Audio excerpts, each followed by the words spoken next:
He drove a bright red convertible Mercedes and had a gold Rolex draped around his wrist. He wore shades and a baseball cap, spoke English with an American accent that betrayed perhaps just a hint of his Pakistani origins.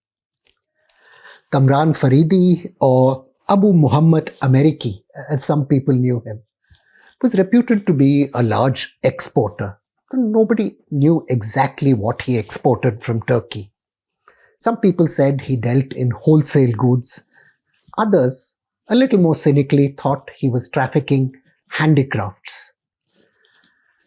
He was known as a man with a deep interest in setting up charities for the orphans left behind by the civil war in Syria, and often voiced support for the Islamist group Al-Nusra, an ally of Al-Qaeda. Some people loved him because of his generosity and his willingness to pick up the tab for more or less anything. Others thought he was a bit shady. No one knew exactly what he was up to, though. Much later, the judge who heard his case said this: "It was perhaps the most difficult sentencing I have ever done." Judge Kathy Siebel of New York's Southern District Court pronounced in December 2020. The case, she said, was unlike anything I think most of us have ever seen. The benefit that the defendant gave this country is tremendous, and the damage he didn't wipe it out completely, but it did a tremendous amount of harm. The prison doors shut behind Kamran for 7 years. But he's going to be emerging from jail this week, having served 72 months.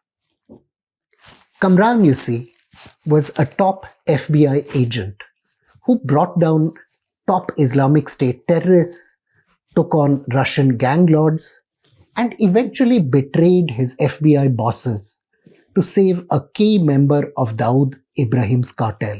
Welcome to the Print Explorer. This week, I'm looking at Kamran Faridi's story because it's a fantastic and bizarre tale. But it also holds out important lessons.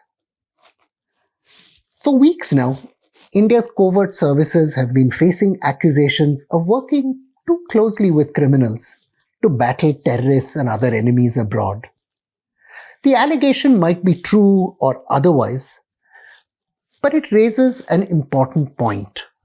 What happens when intelligence services work with criminals, as they very often have to?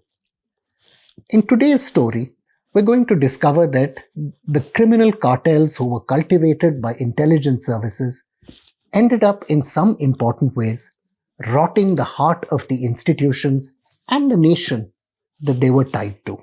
Kamran started off as just another slumdog in Karachi, hustling on the city's very, very rough criminal streets. Kamran was born and grew up in Block 3 of Karachi's Gulshan-e-Iqbal neighborhood and joined the People's Student Federation, the student wing of the Pakistan People's Party, when he was just a grade 9 student at the Ali School.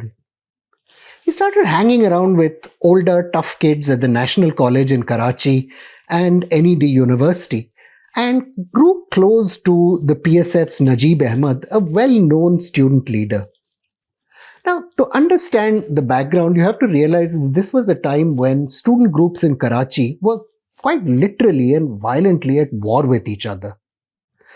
In an interview to one reporter, Faridi said that he started running guns and then got into kidnapping, ransom, carjacking, armed attacks, the gamut of serious crime.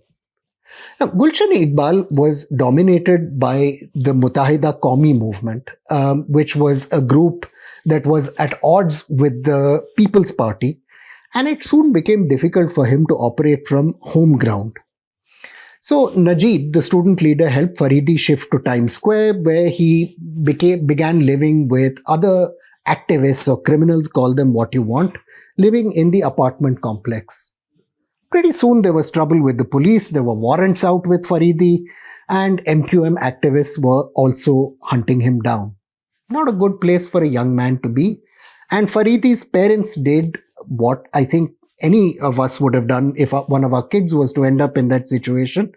They paid off a human trafficker, paid him several lakhs, and arranged for Faridi to fly to Sweden, where he applied for political asylum. Like a lot of young criminals, though, Faridi was just unable psychologically to keep himself out of trouble. He soon joined criminal cartels in Sweden, fighting with local Albanian and Bangladeshi criminal gangs. He was arrested a few times by police in Sweden, who, unlike police in Pakistan, wouldn't have encountered him, as they say. But in 1992, they did blacklist him and refused to give him an extension on his visa due to his bad conduct. There was no hope now of his asylum application succeeding. With the help of another illegal immigrant, Faridi went into hiding in an island off the coast of Sweden, where, so he told reporters, he was helped out by activists of the environmental organization Greenpeace. A local human rights activist arranged a fake passport for him, which he was able to use to travel to Iceland. From Iceland, he finally moved to America and started a new life in that country. Faridi ended up in Atlanta, Georgia in 1994 and ended up buying a gas station in a particularly violent neighborhood called Bankhead Highway. Now, we don't know very much about what Faridi was doing, but he would complain later on that the Atlanta police used to harass him and trouble him, trying to get him to work as an informer against Pakistani Americans running drugs, especially heroin, into the country, and somehow came into contact with the FBI during this period. The FBI recruited him and set him up, presumably impressed by his knowledge of Pakistan and by his criminal background, which, if you're going to be an informant, is a very useful thing to have. What happened next? Well, we know Farid had a quite incredible career as an FBI operative or FBI agent. In November 2015, Turkish investigators began digging into the Pakistani's background after the luxury villa he'd rented in Silivri, a seafront suburb west of Istanbul, was raided by counter-terrorism police. 6 people were arrested in that raid, including Amy Davis, a British man alleged to have been an Islamic State executioner, part of a group called the Beatles, and subjected at that point to an Interpol Red Corner notice.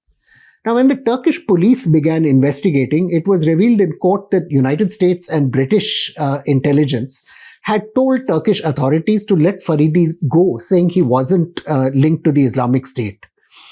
Instead, it was claimed he had some ties to Jabhat al-Nusra, the Al-Qaeda-linked Syrian group active in Idlib. What Turkish officials weren't told is that Kamran Faridi was himself working from the outset with the FBI.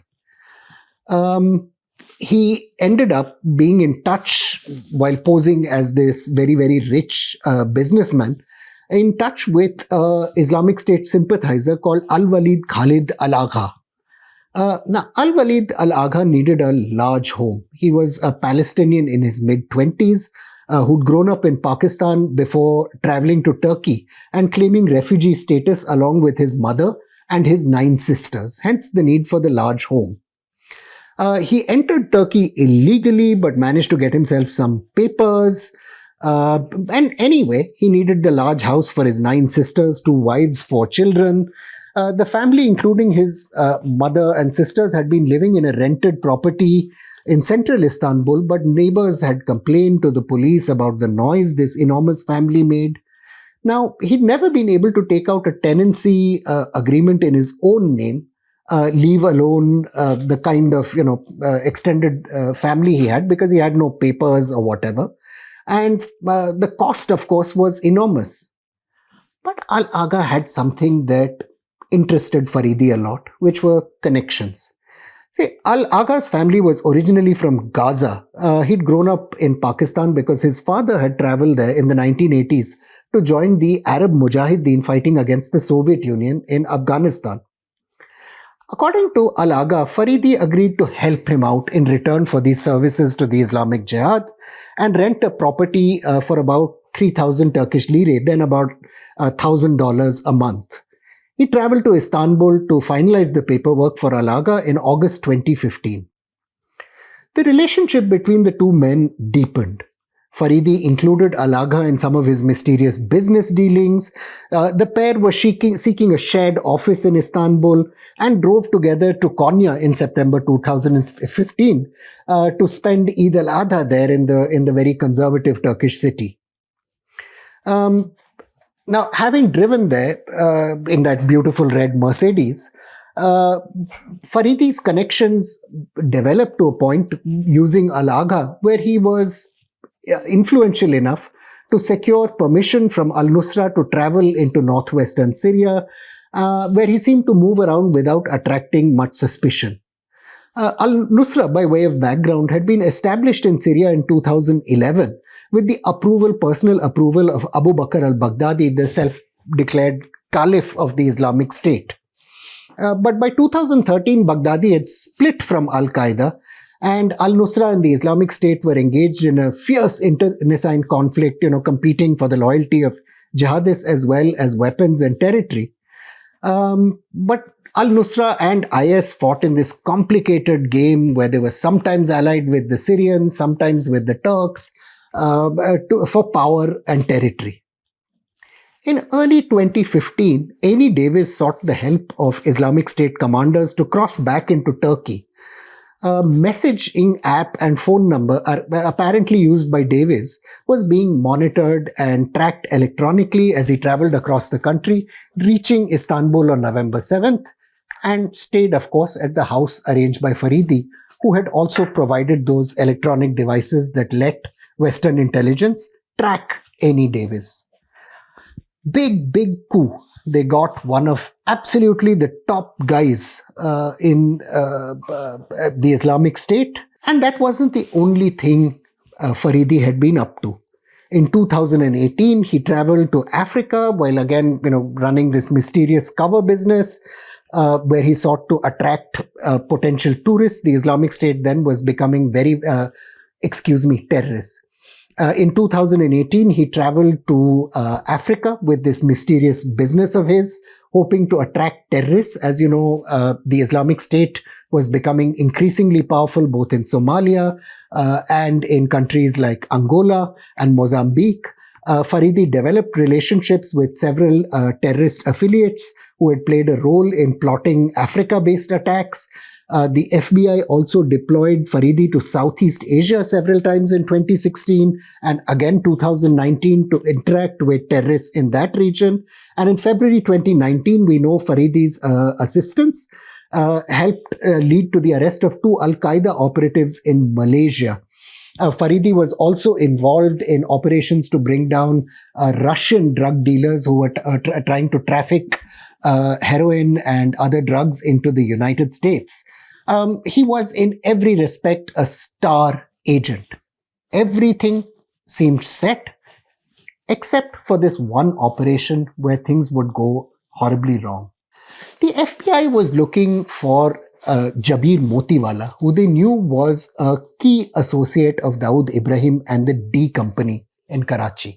Now, as the head of D Company, Dawood Ibrahim was subject to United Nations Security Council sanctions, which describe him as having, and I quote, used his position as one of the most prominent criminals of the Indian underworld to support Al-Qaeda and related groups. Dawood Ibrahim was also suspected of running a trafficking empire as well as a terror empire in East Africa and of providing funding to terrorist groups like the Lashkar-e-Taiba. In India, of course, he was most notorious for the bombings, the serial bombings in Mumbai in 1993, which were carried out as retaliation for a communal pogrom against the city's Muslims, which began late in 1992 after the demolition of the Babri Masjid. Now, as part of this operation against Jabir Motiwala, the FBI relied on 3 informants who are described in court papers I've been looking at as CS1, CS2, and CS3. And from 2010, many years ago, CS1, CS2, and CS3 began holding meetings with Jabir Motiwala. There were various kinds of deals discussed. One of them involved shipping heroin from Karachi into the United States, and there were 4 kilograms of heroin involved in that particular run. More important, they helped Jabir Motiwala with his critical business, which was laundering Dawood Ibrahim's money. Now, money is only useful when you can turn drug money, which is in cash, into things that can be put in the stock exchange or moved abroad. And CS1, CS2, CS3 did that for Jabir Motiwala, earning his trust over a period of years. Jabir Motiwala was very reluctant to travel, but finally they succeeded in getting him to come to London, where, of course, the FBI was waiting for him. Now, we don't know what happened at this stage, but Faridi suddenly broke his relationship with the FBI. There are many stories that have circulated in media accounts, in gossip among the intelligence community about what happened to make things go bad. One of the story is that the FBI got fed up of Faridi's extravagant and faked travel bills and expense statements and kicked him out. Another story is that Faridi wanted a lot of money because his wife was ill with cancer, but the FBI wouldn't help him out. Another story is simply that Dawood Ibrahim, through the Inter-Services Intelligence Directorate, made him a financial offer that he couldn't refuse. Whatever the truth, Faridi then broke contact with the FBI and tried connecting with Motiwala's lawyers in London. And he told Motiwala's lawyers that he would say on affidavit that the FBI had asked him to set up Jabir Motiwala and to make false statements about his activities. So he said he would say on oath that I was asked to lie in my statements by my bosses and that I refused to lie. And what were those lies? The FBI handlers, Faridi claimed, had written a report linking Motiwala to Hafiz Saeed and the Lashkar-e-Taiba. But Faridi had this attack of conscience and wouldn't do it. And after his contract was terminated by the FBI in 2020, he actually sent email death threats to his handlers, saying that he would sort them out. That, of course, led to the inevitable results. Faridi flew to the United Kingdom in March 2020 with the intention of testifying on behalf of Motiwala, but he never made it to the courtroom. He was detained on arrival at Heathrow Airport on the basis of United States arrest warrant and flown straight back without ever facing extradition proceedings since he hadn't entered the United Kingdom. At Motiwala's trial, though, that was enough because the US Justice Department, confronted with this embarrassment that their star witness and agent had now switched to the other side, requested an adjournment in the Motiwala trial and eventually dropped all proceedings. It didn't work out for Faridi, though, because whatever Motiwala or Dawood or the ISI offered him, he was found guilty by a New York court for the threats he'd made against his FBI bosses after losing his job and sentenced to 7 years in prison. Now, believe me, 7 years in an American prison is not a pleasant experience. And though last week the judge who heard the case agreed to shorten it to time served, that's about 6 years, 72 months, he must have had a really miserable time of it. And a very unhappy end for a man who brought down a top Islamic State terrorist, who had Al-Qaeda guys arrested in Malaysia, who helped bring down Russian drug lords, ending up in the same jails that the people he'd spied on were rotting in. But anyway, Faridi is now out, and it's interesting to draw lessons from what he was up to. And for that, we need to look at the wider story of the ISI's engagement in drugs. Well, in the years before Faridi was shopping around in East Africa, there used to be a business called Magnum Africa Limited, which protected its privacy like an offshore bank. Magnum Rice, what? Nothing, a rice trader. But it just had a post office box number, and the column for the nationality of the directors was left blank. The owner, Anwar Muhammad, held a Pakistani passport, but that wasn't his name or his nationality. Munaf Halari was sought by authorities for providing 3 vehicles which Dawood Ibrahim had used in the Mumbai bombings in 1993, which you remember I talked about, and in which 257 people were killed. Following the bombings, the Gujarat police was later to discover Halari relocated to Kenya with a passport provided by Dawood Ibrahim's top lieutenant Ibrahim Tiger Mehman with the help of the ISI. And there he set up this rice business to act as a front for running heroin from Pakistan, which would then be routed onwards to markets in Europe. Now, ever since the Afghan Jihad erupted in 1979, the ISI had encouraged Mujahideen groups to raise cash by running heroin. Large landowners and drug cartels cooperated with the Mujahideen to ensure smooth movement of the opium crop from Afghanistan, especially southern Afghanistan, to the port of Karachi. The Mujahideen commander Mullah Naseem Akhundzada, the expert Gretchen Peters has written, actually threatened farmers who refused to plant poppy and grow it with castration. Not surprisingly, production of the crop surged. It just went through the roof.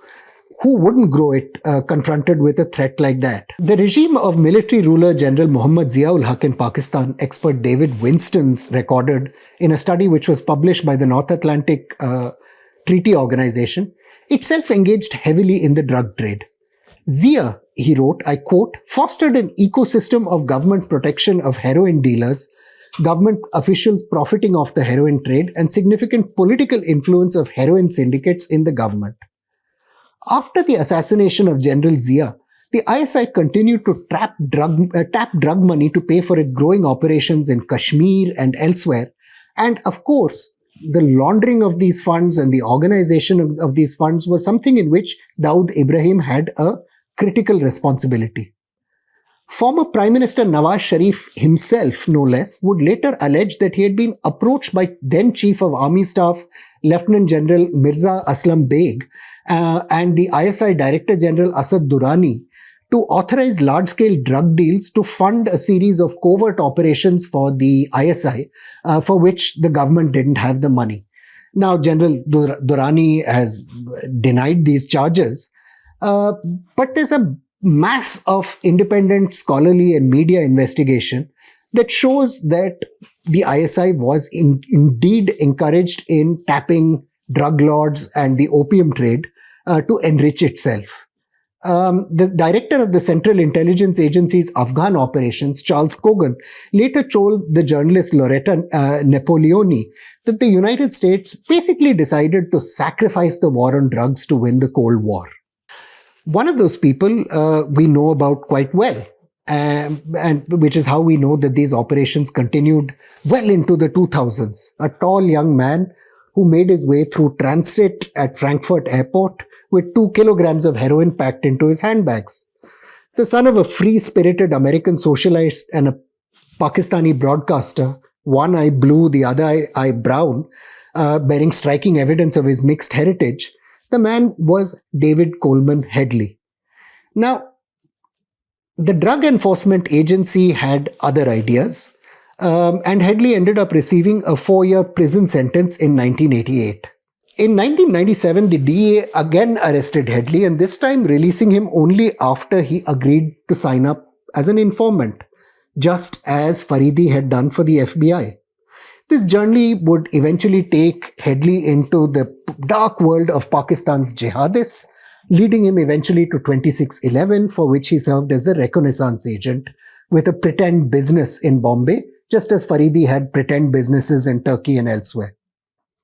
You see, a new generation of poppy entrepreneurs like Headley was setting up around the world sometimes, some of them genuinely working for the underworld, some of them for intelligence services like the ISI, some of them for the FBI and other American services. Ethnic Asians with ties of kinship and trade to Karachi often provided the backbone for this expansion, the scholar Simone Haysom has recorded. The Akasha family and Tahir Sheikh Saeed family in Kenya, Ali Khatib Haji Hassan in Tanzania, Ghulam Rasul Moti and Momade Rasul in Mozambique. These little empires of drugs mushroomed around the East African coast. Taliban rule in Afghanistan in its early period saw a dramatic surge in heroin production. Early on, the trafficking lines to Europe ran north through Iran into eastern Turkey and from Central Asia to Russia. The Dawood cartel pushed south into the Indian Ocean using the services of traffickers like Mir Yaqub Bizenjo, a vocal supporter of former military ruler General Parvez Musharraf, who ended up later being named as the head of one of the 4 top cartels in the world. Faced with growing pressure from the US, former Prime Minister Benazir Bhutto occasionally threw Washington a bone, extraditing notorious traffickers like Muhammad Anwar Khattak and Mirza Iqbal Beg. Islamabad, though, became mired in drug money. Waris Khan Afridi, appointed Minister for Tribal Affairs by Bhutto, was later arrested for trafficking heroin. Haji Ayub Afridi, once a key figure in Nawaz Sharif's Islami Jamhuri Ittihad, was also to come to play a key role in these narcotics networks. The ISI thus ended up owned by the drug cartels rather than the other way around. And that's why when Jabir Motiwala was arrested, the ISI reached out to Faridi, desperately trying to have Motiwala released. What's the lesson here? Well, like a lot of these spy intrigue stories, there is no neat takeaway. The colorful and fantastic story of Faridi tells us that the dark space between intelligence and criminals is a world where literally enterprise and merit succeeds. The skillful dissimulator, the talented liar, the fearless criminal can genuinely succeed in making a lot of money. And in this world, betrayal isn't necessarily seen as a bad thing. Everybody is working for money, not for their morals. But when intelligence services have to make these deals, very often they're corrupted. Pakistan's discovering right now from a report that was released last week that hundreds of officials of the Punjab police, many of them serving in positions of importance, are actually in the pay of drug traffickers. In Myanmar, we see that the government has been totally corrupted, the military government has been totally corrupted by drugs. And even in police forces in the United States, there's reputed to be massive corruption there as well as in Mexico and in other countries. There's a delicate line to be drawn, and as India begins to play the intelligence game more aggressively, it'll inevitably run into some of these own problems. As we remember the weird and wonderful story of Faridi, we should remember some of the dangers and pitfalls that lie along the way. I'm Praveen Swami, and I'm a contributing editor to ThePrint. Thank you for watching this episode of The Print Explorer.